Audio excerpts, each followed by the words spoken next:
छोटे शेयर ऊंची छलांग, ऐसे शेयर्स जहां पर की तेज मूव हैं। और आज उसमें एक बात हो रही है एनआईटी लिमिटेड पर, जिसमें 2 दिन में करीब 29% का मूव देखने के लिए मिला है शेयर में। हमने देखा कि फ्राइडे के सेशन में भी ये करीब काउंटर 7% ऊपर था और आज भी एक 20% के सर्किट पर लग गया है। इसमें जो खबर है, कंपनी के प्रमोटर ने इसमें स्टेक बढ़ाया। रमेश दमानी जी इस कंपनी के प्रमोटर्स में से एक हैं और उन्होंने 127 रुपये के भाव पर ही, यानी कि जो फ्राइडे के क्लोजिंग प्राइजेस थे उसके आसपास ही उन्होंने अपने स्टेक बढ़ाया और जिसकी वजह से हमने देखा कि आज इस काउंटर में एक तेज मूव देखने के लिए मिला है। देखिए 5 दिन के ट्रेडिंग ग्राफ में अगर आप देखेंगे तो ये 120 रुपये की रेंज पर ही चल रहा था, लेकिन 23 अगस्त को यानी कि फ्राइडे के सेशन में इस काउंटर पर एक मूव बना, 130 तक गया ये ऑलमोस्ट काउंटर और फिर आज तो 153 रुपये 84 पैसे पर सर्किट। शरद सर, खबर बड़ी है, प्रमोटर भी बड़े हैं, रमेश दमानी जो कि एस इन्वेस्टर भी माने जाते हैं मार्केट में और वो प्रमोटर लिस्ट में भी हैं कंपनी के, उन्होंने स्टेक भी बढ़ाया, इस लेवल पर ही बढ़ाया 127-28 पर। कितना बड़ा मूव इस काउंटर पर एक्सपेक्ट करना चाहिए? जी, तो देखिए लीडरशिप कंपनी के अंदर चेंज है। नए सीईओ ने कंपनी में ज्वाइन किया है, उनका प्रीवियस एक्सपीरियंस भी है अमेजॉन इंडिया और एचसी वगैरह का। अगर आप परफॉर्मेंस भी कंपनी का देखेंगे तो डिसेंट रेवेन्यू ग्रोथ लगभग 32% वाई वाई बढ़ती हुई दिखाई दी है। क्वार्टर ऑन क्वार्टर 11% ग्रोथ बढ़ती हुई दिखाई दी है। और अगर स्टॉक को अगर आप देखेंगे तो एक डिसेंट ब्रेकआउट मुझे लगता है मिला है करीब 130 के ऊपर। तो ये अपना जो प्रीवियस हाई है सितंबर 2023 का 153 के आसपास, उसके आसपास ट्रेड कर रहा है। मुझे लगता है टेक्निकली अगर देखा जाए तो अभी काफी स्ट्रेंथ इसके अंदर बाकी है, बड़ा मूव आ सकता है। स्लोली एंड ग्रेजुअली अगर आप देखिए तो ये ट्रेंड जो शुरू हुआ है बेसिकली करीब जुलाई में, अगर मैं इसको देखूं 178 रुपए के आसपास, वो खत्म होता है 162 और ऊपर 200 रुपए। तो देखिए यहाँ पर बड़ा पोजीशन टारगेट हो सकता है।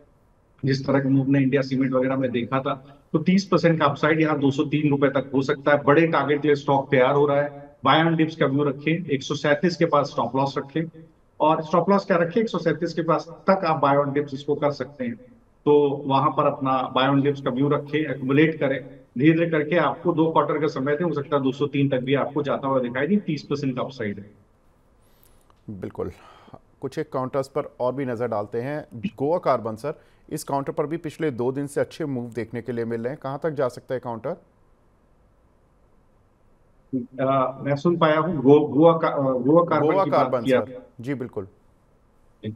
तो देखिए सर, अगर आप देखेंगे तो बहुत अच्छा चार्टिकली स्टॉक बहुत अच्छा है। एक बेस बना है इसके अंदर 780 रुपए के आसपास, अभी 860 रुपए का भाव है। कंसोलिडेशन जोन ब्रेकआउट है, 870 रुपए के आसपास को ब्रेकआउट करने की कोशिश कर रहा है स्टॉक। मुझे लगता है धीरे धीरे ये स्टॉक 960 रुपए की तरफ जाएगा। बड़ा मूव तब आएगा जब 1000 रुपए के ऊपर चलना शुरू करेगा। तो 960 और 1000 रुपए के टारगेट के लिए बाय ऑन डिप्स का व्यू रख सकते हैं, 780 का स्टॉप लॉस रखें। ईडलवाइज सर, इस काउंटर में 67 से 114 रुपये तक के मूव देखने के लिए मिले। कुछ दर्शक भी सवाल भी पूछ रहे थे इस पर, कुछ काउंटर वाइज आपको लगता है कि मूव बड़े और मिल सकते हैं यहाँ से? जी, अगर आप एडलवाइस को देखिए या मोतीलाल ओसवाल को देखिए तो बड़े मूव्स यहाँ पर बन रहे हैं। मुझे लगता है कि काफी बड़े मूव ऑलरेडी आ चुके हैं। अगर आप देखें थोड़ा सा ओवरबॉट हो गया है स्टॉक। स्टॉक करीब अगस्त में अगर आप देखिए 66 रुपए से 113 रुपए की ट्रेजेक्टरी में आके खड़ा हो गया है। एक डिसेंट ब्रेकआउट जिसने 88 रुपए का ऑल टाइम हाई का आसपास का अपना दिया था। सॉरी 88 रुपए के आसपास का इसका जो एक प्रीवियस जो कंसोलिडेशन जोन था दिसंबर 23 के बाद, उसका एक ब्रेकआउट दिया था। मुझे लगता है कि ऊपर के टारगेट्स इसमें और खुलते हुए दिखाई सकते हैं। इसका ऑल टाइम हाई करीब जहां तक मैं देख पा रहा हूँ करीब 178 रुपए के आसपास है। तो बिल्कुल ये अप ट्रेंड में बना रहेगा। 144 रुपए का टारगेट है, लेकिन मुझे लगता है थोड़ा सा ओवरबॉट है। बाय ऑन डिप्स का व्यू रखे, अगर कोई है तो 140 के टारगेट के लिए होल्ड करे। अगर कोई फ्रेश एंट्री करना चाहता हो तो बाय ऑन डिप्स के लिए थोड़ा वेट करे। जी। एक काउंटर है सर अनंत राज, इस काउंटर ने तो मल्टी बैगर रिटर्न दिए हैं। 2021 से 2024 की रेंज इस काउंटर की 73 रुपये से अब 626 रुपये। आप समझ लीजिए कि लगभग 10 गुना हुआ ये पिछले 3 साल में। सर क्या लगता है ये कहाँ तक चलता रहेगा ये शेयर? जी, तो देखिए इस पर्टिकुलर स्टॉक को देखिए काफी बहुत ज्यादा इस तरह के स्टॉक है एक जी, जो वन साइडेड ट्रेजेक्टरी में चल रहे हैं। तो वहां पर क्या है कि आपको एंट्री आप पिछले वीक का अगर आपको एंट्री लेनी है तो इसमें सबसे सीधा सीधा तरीका होता है कि आप पिछले वीक का ही लो इसमें जो है ट्रेड करें, तभी आप जो इसके अंदर बना सकते हैं।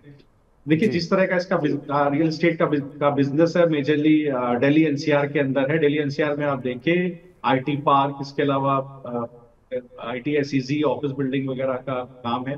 अगर आप देखेंगे तो दिल्ली का जो रियल एस्टेट है बहुत ही बूमिंग है। आप डीएलएफ के रिजल्ट्स में वो चीज देख रहे हैं किस तरह से कंपनी को फायदा जी हुआ है। ठीक है, और ये अगर इस पर्टिकुलर कंपनी को भी देखें तो बहुत अच्छा कंपनी का अगर आप डाइवर्सिफाइड बिजनेस वर्टिकल्स है कंपनी के पास, करीब जी 3.18 मिलियन स्क्वायर फीट का लगभग ग्रुप हाउसिंग का प्रोजेक्ट है, और कमर्शियल पोर्टफोलियो और रेजिडेंशियल पोर्टफोलियो का डिसेंट मिक्स है। राइट, कंपनी की रेवेन्यू ग्रोथ भी डिसेंट हमें लगभग फाइनेंशियल ईयर 21 से 24 में देखें तो 78% के अगर के रेट से हमें रेवेन्यू ग्रोथ देखने को मिली है। अगर EBITDA देखें तो 80-90% के रेट से हमें लास्ट 3 फाइनेंशियल में देखने को मिला है, ग्रोथ देखने को मिला है। और नेट डेट टू इक्विटी देखें तो एक बहुत जबरदस्त फॉल हमें 2021 से 60 बेसिस पॉइंट से 8 बेसिस पॉइंट तक का डाउनफॉल देखने को मिला है। मतलब परफॉर्मेंस वाइज देखें, जी अगर फाइनेंशियल रिपोर्टिंग देखें बेहतरीन है, इसलिए देखिए स्टॉक एक तरफा भाग रहा है। तो मुझे लगता है बिल्कुल सर, कहाँ जाके रुकेगा ये नहीं कहा जा सकता। लेकिन अभी इसके थोड़ा स्ट्रेंथ बाकी है। इस जो अगर कोई ट्रेड करना चाहे तो 585 का स्टॉप लॉस लगाए, और अभी रिसेंट में 660 के भाव शायद इसमें एक बार आ सकते हैं। जी शरद सर, अब समय की थोड़ी कमी है तो अब थोड़ा हम तेज़ी से बढ़ते हैं और जल्दी जल्दी सारे दर्शकों के सवाल लेते हुए चलते हैं। रैपिड फायर राउंड की तरह खेलते हैं अब इस आगे के 15 मिनट को। सर जुबेर शेख जी का सवाल है, ओसवाल सीड 35 रुपये के इन्होंने 1200 शेयर लिए हुए हैं, टारगेट क्या रखना चाहिए इनको? एक बार फिर शेयर का नाम बताइए विवेक जी। Sir Oswal seed. हाँ, तो ओसवाल, जी जी, तो देखिए ओसवाल सीट मैंने ही अभी उनको रिकमेंड किया था सर, आप ही किस शो में के शो में जी बिल्कुल जी के शो में। तो देखिए सर 46 रुपए का बिल्कुल इसके अंदर टारगेट रखिए, बिल्कुल 46 रुपए के टारगेट के लिए इसमें बने रहिए, और आगे 56 रुपए का टारगेट उसे रिवाइज कर सकते हैं। जी प्रदीप जी का सवाल है, सर राइट्स के शेयर हैं इनके पास 632 रुपये के प्राइस के, 6 महीने का व्यू है। काफ़ी देर से सवाल पूछ रहे हैं ये, तो प्रदीप जी आपका सवाल बिल्कुल ले लिया गया है। सर राइट्स 632 रुपये के इनके पास शेयर हैं। जी, इसको बिल्कुल होल्ड कीजिए, करीब 700 रुपए के टारगेट के लिए, करीब 2 से 3 महीने का बोलिए। जी एक हमारे दर्शक हैं वोडाफोन आइडिया पर पूछ रहे हैं, पूछ क्या रहे हैं तो बता रहे हैं इनफैक्ट कि टारगेट 75 है। सर वोडाफोन आइडिया पर आपकी कोई राय है क्या? जी सर, देखिए थोड़ा सा सबड्यूड हो गया है वोडा आइडिया। मुझे लगता है कि जब तक 17 रुपए के ऊपर सेटल नहीं करेगा, बड़ा मूव नहीं आएगा ऊपर की तरफ। 17 रुपए के ऊपर सेटल करेगा तो दोबारा हमें एक बार करीब 19 रुपए से 22 रुपए के टारगेट देखने को मिलेंगे। जी वितु राय जी, मैं आपसे रिक्वेस्ट कर रहा हूं सर, आप अपने शेयर का नाम लिखिए। आपने लिखा है सर इंफ्रा के 600 शेयर हैं। अब सर इंफ्रा तो कोई नहीं है, आप प्लीज़ कोई इंफ्रा कंपनी जो भी है उसका नाम लिख दीजिए। अगला सवाल लेते हैं हम। इमरान साहू जी का सवाल है, सर अदानी पावर बाय कर सकते हैं क्या इन लेवल्स पर? जी, देखिए साहब, हाँ, बिल्कुल अडानी पावर आप बाय करना चाहे थोड़ा सा इंतजार करिए, इसको सेटल होने दीजिए करीब 720 रुपए के ऊपर। 670 का भाव है। मुझे उम्मीद है कि आप पोजिशनली बाय करना चाहते हैं थोड़ा लंबे अवधि से, तो इसलिए 720 के ऊपर सेटल होने दिए सर, इसके बाद ही बाय करें। जी सर नरेंद्र पांडे जी का सवाल है हुडको पर क्या करना चाहिए? देखिए साहब, हुडको में अगर आप हैं तो बिल्कुल ब्रेकडाउन है 10 और 20 एक्सपोनेंशियल मूविंग एवरेज का। स्टॉक को करीब 280 का भाव है, 296-300 के ऊपर सेटल होने दीजिए, इसके बाद ही एंट्री कीजिएगा। जी सर दो काउंटर, एक एसईपीसी एक धानी फाइनेंशियल, इन दोनों में बहुत अच्छे मूव पिछले कुछ दिन से देखने के लिए मिल रहे हैं। क्या करना चाहिए इन दोनों काउंटर पर? फर्स्ट वाला नाम मैं सर नहीं सुन पाया। एसईपीसी, श्रीराम ईपीसी के नाम से आता था ये पहले, एसईपीसी। ₹27 का है सर। तो देखिए बिल्कुल अगर आप एससीपीसी को देखें थोड़ा सा ओवरबॉट है सर, थोड़ा सतर्क रहें, लेकिन ये है कि अभी लंबी अवधि लंबी दौड़ इसके अंदर आने वाली है। बाय ऑन डिप्स रखें, ₹22 तक खरीद का लक्ष्य रखें, धीरे धीरे करके 2 क्वार्टर थे ₹36 तक जाएगा।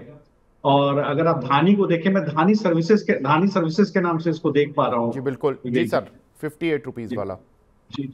तो देखिए सर अडानी सर्विसेज को देखें तो देखिए सर स्टॉक में बिल्कुल एक अब यहाँ से हो सकता है कि बहुत रिस्की ट्रेड बन सकता है। धीरे धीरे हो सकता है स्टॉक आपको ₹70 के जोन में जाता हुआ दिखाई दे। अगर कोई न्यूज है तो मुझे नहीं आइडिया है सर। ₹50 पर स्टॉप लॉस रखिए, बाय और डिप्स का व्यू रखिए। धीरे धीरे करके चूंकि क्रिटिकल मूविंग एवरेज के ऊपर सस्टेन हो गया है, 10 20 50 एक्सपोनेंशियल में सस्टेन हो गया है, तो हो सकता है ₹70 की तरफ जाता हुआ दिखाई दे। जी, एक हमारे दर्शक हैं सर, पारस डिफेंस, इन्होंने ₹1464 के लिए हुए हैं और गार्डन रीच ₹2100 के लिए हुए हैं। बहुत लॉस हो रहा है, क्या करना चाहिए इनको अब?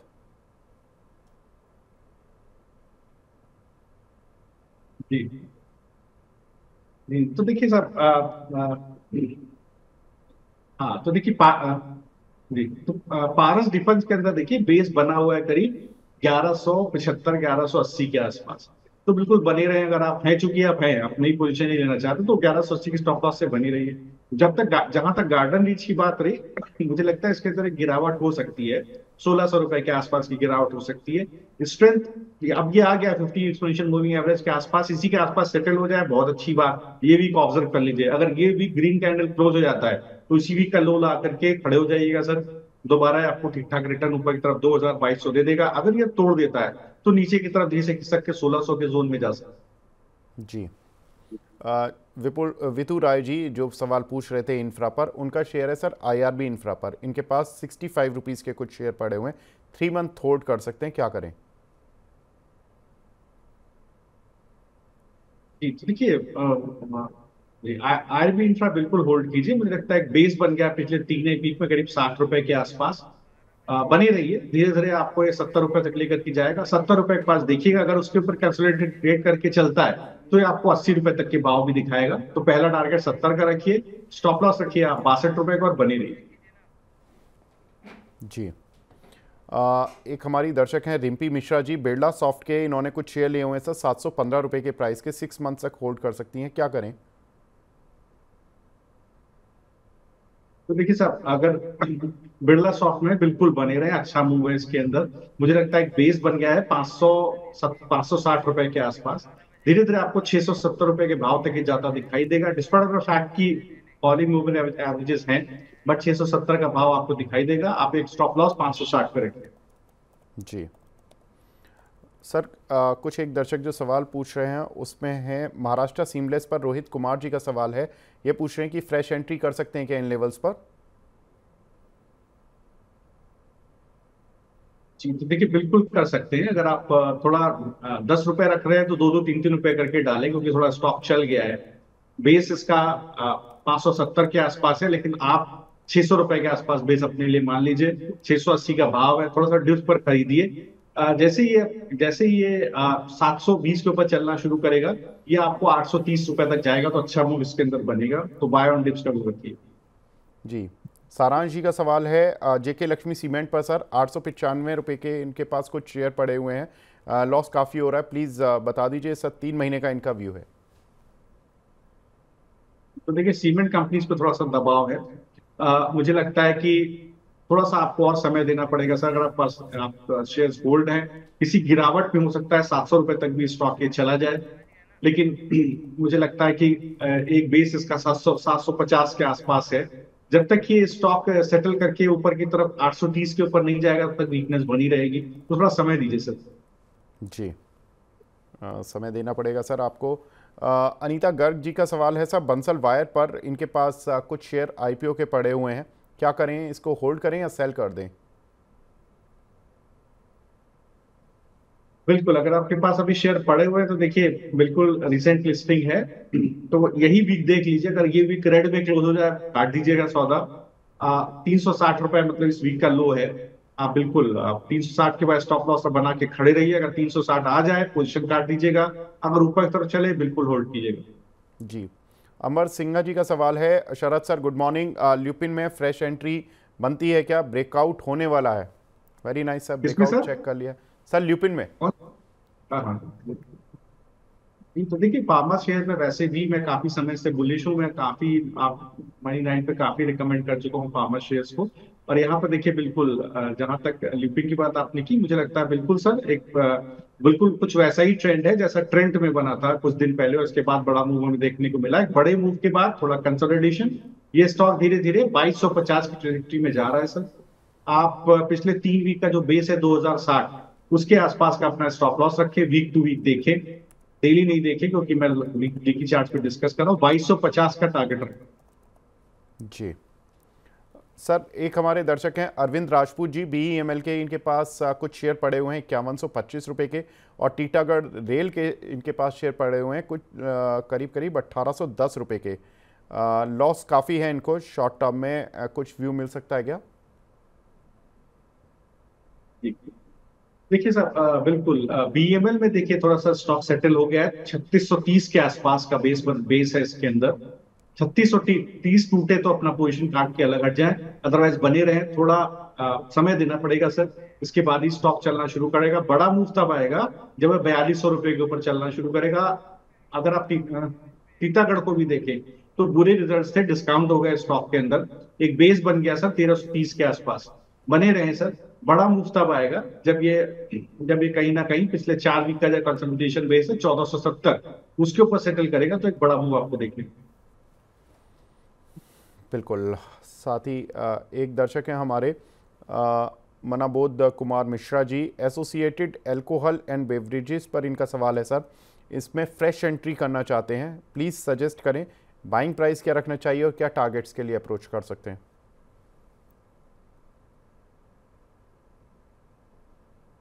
तो देखिए, अगर आप फ्रेश एंट्री करना चाहते हैं तो बिल्कुल स्टैगर्ड बाइंग आप कर सकते हैं। 919 का भाव है, 10 रुपए है तो 2-2, 3-3 रुपए करके डालिए। बेस इसका नीचे थोड़ा सा डीप हो जाता है सर। बेस इसका करीब 780 रुपए के आसपास है, 918 का भाव है। लेकिन आप उसका बेस मानिए करीब 830 840 के आसपास, तो आप बाय ऑन डिप्स करिए। 840 का स्टॉप लॉस रखिए, 840 का वीकली स्टॉप लॉस रखिएगा, वीक टू वीक देखिएगा। मुझे लगता है ट्रेंड अभी इसके अंदर पॉजिटिव बना रहेगा। धीरे धीरे करके स्टॉक के 1100 रुपए की तरफ जाने की कोशिश करेगा। जी, निताई दास जी का सवाल है सर, ओला इलेक्ट्रिक पर इनके पास 140 रुपये के कुछ शेयर हैं सर। सॉफ्ट जब से हुआ ये नीचे गिरा है, रिकवर नहीं हो रहा काउंटर, क्या करें अभी? तो देखिए साहब, इस तरह के स्टॉक में सभी दर्शकों को मैं कहना चाहता हूँ, तो रिसेंटली लिस्टेड है, तो वीक टू वीक देखें। किसी भी वीक अगर रेड कैंडल है तो पोजीशन काटे। जिस वीक में ग्रीन कैंडल बने वो वीक का लो लेकर के ही स्टॉक को बाय करें। यही एक तरीका होता है, क्योंकि चार्टिकली कुछ भी नहीं है। फाइनेंशियल रिजल्ट आए, डिस्काउंट हो गए, ठीक है, तो अब क्या है, स्टॉक सेटल करने की कोशिश करेगा। जिस जोन में सेटल करे, जिस वीक में देखिए Friday to Friday green closer the week में, उसी का स्टॉप लॉस लेकर के दोबारा बाय करें। अगर आपको एफिनिटी है इसी स्टॉक के लिए कि आपको इसी स्टॉक में रहना है, then this is the only strategy sir. जी, इजाज तवार जी का सवाल है, इंजीनियर्स इंडिया पर क्या स्टॉक कैसा है सर प्लीज़? अभी वैसे इंजीनियर्स इंडिया पर बात तो हो गई है सर, लेकिन टेक्निकल व्यू भी दे दीजिए आप। देखिए सर, अगर आप इंजीनियर्स इंडिया को देखेंगे तो बिल्कुल आप देखिए 50 वीक एक्सपोनेंशियल मूविंग एवरेज के आसपास ट्रेड कर रहा है। पिछले 2 वीक में स्टॉक ने सेटल होने की कोशिश की है। जोन है 208, तो 205 208 के पास देखिएगा स्टॉक सेटल हो जाए। ये वीक अगर ग्रीन क्लोज दे ले तो बिल्कुल सर आप बिल्कुल आप खड़े हो जाए 200 208 का स्टॉप लॉस लेकर के। बड़ा मूव तब आएगा जब ये 200 230 के ऊपर चलना शुरू करेगा। जी, बिट्टू जी का सवाल है, KEC इंटरनेशनल सर हम डिस्कस कर चुके हैं, उसमें 1079 करोड़ का ऑर्डर था, उसके बारे बात नहीं करेंगे। लेकिन HPL और अवंती फीड्स, इनके शेयर ले सकते हैं क्या?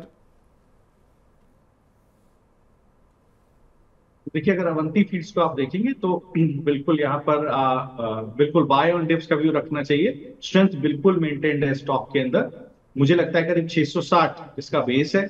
660 के नीचे खिसकने पर ही वीकनेस आएगी, तो 687 का भाव है। आपको गिरावट में बिल्कुल खरीदारी कीजिए। दोबारा जैसे ये स्टॉक कहीं 700 रुपए के ऊपर चलना शुरू करेगा, दोबारा स्ट्रेंथ आएगी ऊपर की तरफ, आपको 800 रुपए के टारगेट देखने को मिलेंगे। तो बाय ऑन डिप्स का व्यू रखिए। जी, सारांश जी का दूसरा सवाल। स्टॉक जी सर, देखिए आपने। जी सर पूछिए सर, प्लीज़ दूसरा स्टॉक पर बता दीजिए। कौन सा था स्टॉक सर? सर मैं HBL। पहले पहले मैं in the meanwhile shipping corporation पर सर सवाल ले लेता हूं। शिपिंग कॉरपोरेशन पर हमारे दर्शक लगातार एक सवाल पूछ रहे हैं कि शिपिंग कॉरपोरेशन में 323 रुपए के भाव पर ये फंसे हुए हैं सारांश जी, इनका आंसर बता दीजिए सर।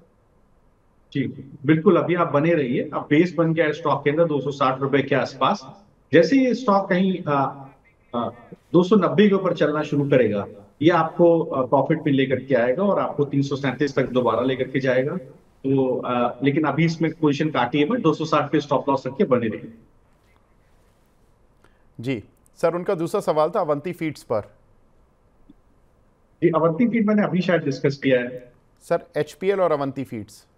जी HPL। जी HPL electric and power sir, okay. जी सर।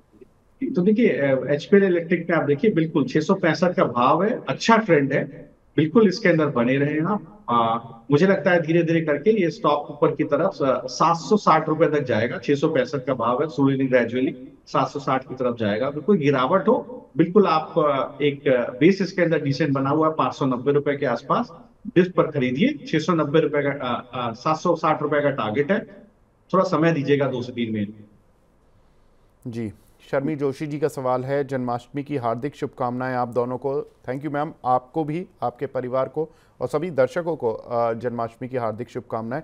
इनका सवाल है सर, इंट्रैक बिल्डिंग का आईपीओ लगा है, प्लीज़ सजेस्ट करें कि होल्ड करें या सेल करें। Sharad sir is my favourite. Sir IPO track करते हैं क्या आप शरद सर? जी जी बिल्कुल करते हैं सर। जी सर। तो इंट्राक तो बिल्डिंग का देखिए सर। जी जी सर, इंट्राक बिल्डिंग के नाम से कोई आईपीओ है? मैं तो ज़्यादा ट्रैक नहीं करता हूं सर आईपीओ। जी जी इंट्राक बिल्डिंग के नाम से IPO है। आप इंट्राक बिल्डिंग पे जाइए और मैं आपको देखिए, इंट्राक बिल्डिंग में तो बिल्कुल आप जा ही सकते हैं। अगर आप इंट्राक बिल्डिंग को देखें तो बिल्कुल कुछ दिन पहले मैंने इसको शेयर भी किया था। कि देखिए ये कंपनी को अगर आप देखेंगे तो बेसिकली बहुत अच्छी कैपेसिटी इसके अंदर। कंपनी क्या करती है, pre engineered steel building contracts लेती है। इंजीनियरिंग के बिल्डिंग मतलब पहले से ही प्री इंजीनियर होते हैं, करीब 1,30,000 मेट्रिक टन की इंस्टॉल कैपेसिटी है कंपनी की। अगर आप कंपनी को देखेंगे तो इसके पास अच्छे क्लाइंट्स हैं, ग्रासिम है, बर्जर है, ब्लू स्टार है, टिमकन है। अगर आप फाइनेंशियल परफॉर्मेंस देखेंगे तो डिसेंट 755 करोड़ रुपए का असेट बेस है, 1,300 करोड़ रुपए का रेवेन्यू है, 86 करोड़ का प्रॉफिट आफ्टर टैक्स है, 262 करोड़ का नेटवर्थ है। बोरोइंग कुछ भी नहीं है, 3.25 करोड़ की बोरोइंग है। डेट टू इक्विटी नेगेटिव है, रिटर्न ऑन कैपिटल एम्प्लॉयड 25 का है। कंपनी बहुत अच्छी है। और अगर आप देखेंगे तो ये क्या चाह रहे हैं, ये क्या कैपेसिटी एक्सपेंशन करना चाह रहे हैं, कैपिटल एक्सपेंडिचर करना चाह रहे हैं, नया पीईबी मैन्युफैक्चरिंग यूनिट डालना चाह रहे हैं आंध्र प्रदेश में, और एक नया यूनिट डालना चाह रहे हैं किच्छा में। तो ये सारी चीजें देखिए, बिल्कुल अगर कोई कैपिटल एक्सपेंडिचर कंपनी करती है आपका पैसा लेकर के, तो आने वाले इनकम स्टेटमेंट्स में वो कैपिटल एक्सपेंडिचर एक्सपेंस आउट होता है और टॉप लाइन को बढ़ाने में मददगार होता है। इसके अलावा मैं आपको साथ ही, जब जो डिस्कशन हुआ है, तो एक आईपीओ मैं आपको और देता हूं, प्रीमियर एनर्जीज का। इसको बिल्कुल लपक लीजिएगा, कुछ दिन में खुलेगा ये आईपीओ। मैं सभी दर्शकों को बोल रहा हूँ, देखिए ये क्या करता है, ये सोलर सेलर और सोलर पैनल बनाता है, मोनोफेशियल बायोफेशियल का इसका। और बड़े मतलब जो छतरी होती है आपके लगती है सोलर पैनल की, कैट बी कैट सिटीज में, बड़ी सिटीज में भी, NTPC power, Tata power, Panasonic और बड़ी कंपनियां इसकी मतलब इसके क्लाइंट्स हैं। बड़ा एक्सपोर्ट है, आप देखें यूएस में, हांगकांग में, साउथ अफ्रीका वगैरह में। कंपनी के पास अगर देखा जाए तो बेहतरीन ऑर्डर बुक है, करीब 6,000 करोड़ की ऑर्डर बुक है एज ऑन 31 जुलाई। अगर आप जी देखेंगे, जिसके अंदर डिसेंट करीब 1,600 करोड़ की order book non DCR solar module, मतलब एक्सपोर्टेड सोलर मॉड्यूल्स में, और करीब 2,214 करोड़ की करीब डीसीआर सोलर मॉड्यूल में है। इसके जी अलावा सोलर सेल्स में अच्छा ऑर्डर बुक है। कंपनी का एसेट बेहतरीन 3,735 करोड़ का है। नेटवर्थ बहुत अच्छी है, प्रॉफिट आफ्टर टैक्स 200 करोड़ रुपए के आसपास है। थोड़ा सा बोरिंग ज्यादा है, 1,200 करोड़ की, तो डेट ऑन इक्विटी 1.86 है, बट बिल्कुल चलता है इस तरह के कैपिटल एक्सपेंडिचर वाली कंपनी में। आप मान करके चलिए कि नॉन फॉसिल जो एनर्जी है, नॉन फॉसिल एनर्जी का मतलब वो होता है जो जो हाइड्रो पावर वाली एनर्जी नहीं होती है, मींस जो ग्रीन एनर्जी इसको कहते कहते हैं, उसका 197 गीगावाट का इंडिया का प्रोडक्शन है, जो अभी प्रधानमंत्री साहब लाल किले पे खड़े होकर बोल गए कि हम 500 गीगावाट कर देंगे सर। तो इस तरह की कंपनी को बिल्कुल पकड़ के चलिएगा। अगर आप कोई मिल इसके इस आईपीओ में जरूर पार्टिसिपेट कीजिएगा। प्रीमियम एनर्जी लिमिटेड का आईपीओ अभी सर खुलेगा आपका 1 से 2 दिन में।